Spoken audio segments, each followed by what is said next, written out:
Seperti yang kita tahu, pemanfaatan sumber daya alam melalui sektor pariwisata menjadi salah satu strategi pembangunan ekonomi yang banyak diterapkan di berbagai daerah di Indonesia. Salah satu bentuk pemanfaatan sumber daya alam tersebut adalah pengembangan tempat wisata alam berbasis rekreasi dan petualangan seperti yang dilakukan oleh Rumah Alam Manado Adventure Park. Tempat wisata ini memanfaatkan elemen-elemen alam berupa hutan kota, pepohonan, dan bentang alam hijau sebagai daya tarik utama. Dilengkapi dengan berbagai wahana petualangan seperti flying fox, hike rope, ATV, rappelling, camping ground, kolam renang, mini zoo, serta fasilitas rekreasi lainnya. Dengan adanya Rumah Alam Manado Adventure Park, tidak hanya menawarkan pengalaman wisata berbasis alam, tetapi juga memberikan kontribusi bagi pertumbuhan ekonomi masyarakat sekitar. Aktivitas wisata ini dapat mendorong peningkatan pendapatan masyarakat melalui penciptaan lapangan kerja, peningkatan arus pengunjung, serta berkembangnya ekonomi kreatif lokal. Namun demikian, pemanfaatan sumber daya alam untuk tujuan ekonomi juga dapat menimbulkan potensi dampak negatif, seperti tekanan terhadap lingkungan, ketergantungan ekonomi pada sektor wisata, dan ketidakmerataan manfaat antar kelompok masyarakat. Oleh karena itu, diperlukan analisis mengenai dampak ekonomi dari pemanfaatan sumber daya alam Rumah Alam Manado Adventure Park sebagai dasar untuk memahami sejauh mana aktivitas wisata ini memberikan manfaat ekonomi serta risiko yang menyertainya. Oleh karena itu, kita di sini memiliki rumusan masalah, yaitu yang pertama, bagaimana bentuk pemanfaatan sumber daya alam di Rumah Alam Manado Adventure Park. Yang kedua, apa dampak ekonomi dari aktivitas wisata tersebut bagi masyarakat sekitar dan pengelola. Yang ketiga, mengapa manfaat ekonomi belum sepenuhnya merata bagi masyarakat lokal. Selanjutnya, kita di sini memiliki tujuan dari penelitian ini, yaitu yang pertama, mengetahui bentuk pemanfaatan sumber daya alam di Rumah Alam Manado Adventure Park. Yang kedua, menganalisis dampak ekonomi yang ditimbulkan terhadap masyarakat, pengelola, dan pemerintah daerah.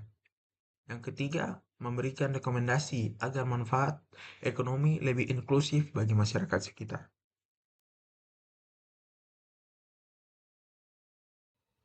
Bab 2 mengenai profil lokasi dan objek kajian. Rumah Alam Manado Adventure Park terletak di Maumbi, Kabupaten Minahasa Utara, dengan luas kawasan sekitar 10-12 hektar. Kawasan ini didominasi oleh vegetasi hijau, area hutan kecil, taman rekreasi, serta berbagai fasilitas wisata seperti taman langit, area kolam, dan arena outbound. Jenis sumber daya yang dikelola, pertama, sumber daya lahan. Pemanfaatan ruang untuk wisata alam, kolam, rumah pohon, dan area rekreasi. Yang kedua, sumber daya air. Kolam renang menjadi salah satu daya tarik utama memanfaatkan sumber air lokal, yang kemudian diolah secara berkala untuk menjaga kebersihan dan kenyamanan pengunjung. Yang ketiga, sumber daya fauna. Keberadaan mini zoo menjadi aset berbasis jasa, yang menambah daya tarik, edukatif, dan rekreatif. Satwa yang dipelihara menjadi bagian dari program wisata pendidikan untuk anak-anak dan sekolah yang mengunjungi lokasi. Dalam hal ini, satwa bukan untuk dieksploitasi, tetapi sebagai jasa pengetahuan dan hiburan. Baik, saya akan menjelaskan bagian bab 3 yaitu hasil observasi dan temuan lapangan. Pertama, bentuk pengelolaan dan pemanfaatan. Pengelolaan kawasan dilakukan melalui penyediaan berbagai fasilitas umum seperti kolam renang dewasa dan anak, serta wahana outbound seperti flying fox, ATV, trampolin, dan panahan. Seluruh area memanfaatkan ruang hijau sebagai bagian dari konsep wisata alam. Kedua pihak yang terlibat. Pengelolaan Rumah Alam Manado Adventure Park sepenuhnya dijalankan oleh pihak manajemen swasta. Mereka bertanggung jawab atas pengelolaan kawasan wisata, perawatan fasilitas, pemeliharaan hewan, dan pengelolaan SDM. Tenaga kerja sebagian besar berasal dari masyarakat sekitar, terutama di bagian operasional seperti kebersihan, keamanan, dan pelayanan. Sektor usaha seperti restoran dan penjualan makanan dikelola langsung oleh pihak pengelola, bukan oleh UMKM lokal. Hal ini membuat peluang ekonomi masyarakat lebih banyak pada sektor tenaga kerja, bukan pengembangan usaha. Pemerintah hanya berperan dalam izin dan regulasi, namun tidak terlibat langsung dalam pengelolaan harian. Yang ketiga, dampak ekonomi. Pemanfaatan sumber daya alam di kawasan ini memberikan dampak ekonomi positif, terutama melalui pembukaan lapangan kerja dan peningkatan pergerakan ekonomi lokal. Dampak sosial terlihat dari meningkatnya aktivitas pendidikan lingkungan melalui mini-zoo dan kegiatan edukatif lainnya. Dari sisi lingkungan, pengelolaan wisata turut menjaga kelestarian vegetasi dengan menekankan pemeliharaan alami dan manajemen sampah yang lebih terorganisir. Namun, karena model bisnis masih tertutup bagi UMKM lokal, manfaat ekonomi belum sepenuhnya merata kepada masyarakat sekitar. Oke, lanjut dengan bab 4, yaitu analisis dan pembahasan. Pemanfaatan Rumah Alam Manado Adventure Park memberikan kontribusi ekonomi yang cukup besar bagi pengelola tenaga kerja lokal dan pemerintah daerah. Namun, distribusi manfaat belum merata karena sistem bisnis terpusat pada pihak pengelola sehingga keuntungan lebih banyak berada dalam internal manajemen. Pendapat utama berasal dari tiket masuk, kolam renang, mini-zoo, restoran, dan wahana petualangan. Masyarakat sekitar mendapat manfaat berupa lapangan kerja. Namun, peluang usaha mandiri belum berkembang karena UMKM lokal tidak dilibatkan dalam penyediaan produk atau layanan.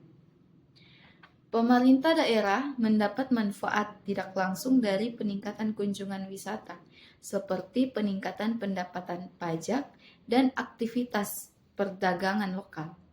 Meski demikian, kontribusi terdapat peningkatan ekonomi masyarakat belum maksimal.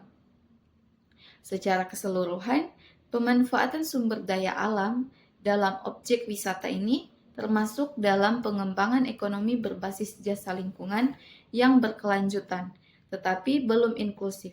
Ke depan, pemerataan manfaat ekonomi dapat ditingkatkan melalui pelibatan UMKM lokal, kemitraan produk, atau integrasi pasar masyarakat dengan sektor wisata.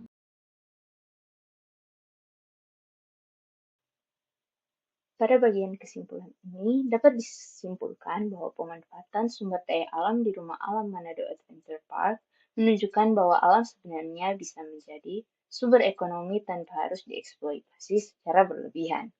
Tempat wisata ini bukan hanya berfungsi sebagai lokasi rekreasi, tetapi juga memberikan nilai edukasi bagi pengunjung melalui fasilitas seperti mini-zoo dan berbagai aktivitas berbasis lingkungan.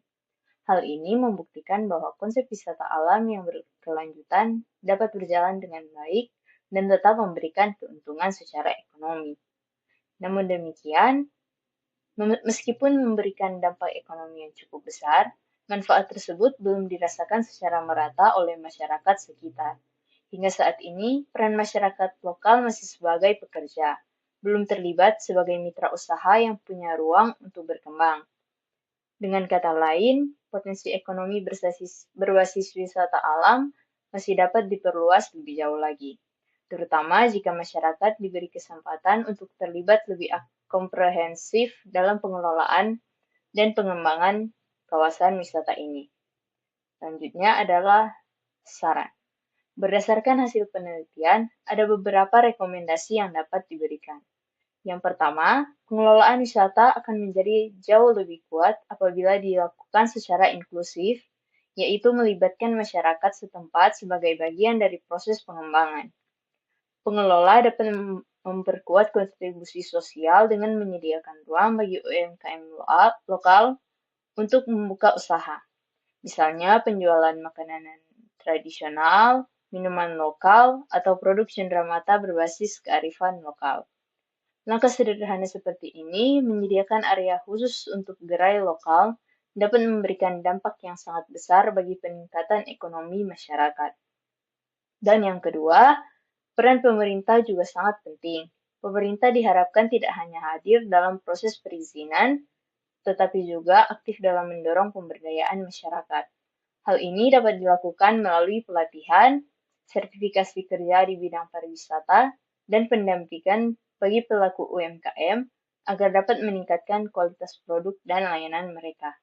Dengan adanya dukungan ini, potensi wisata tidak hanya menghasilkan keuntungan bagi pengelola, tetapi juga menjadi jalan menuju kesejahteraan bersama tanpa merusak lingkungan yang menjadi sumber kehidupan utama.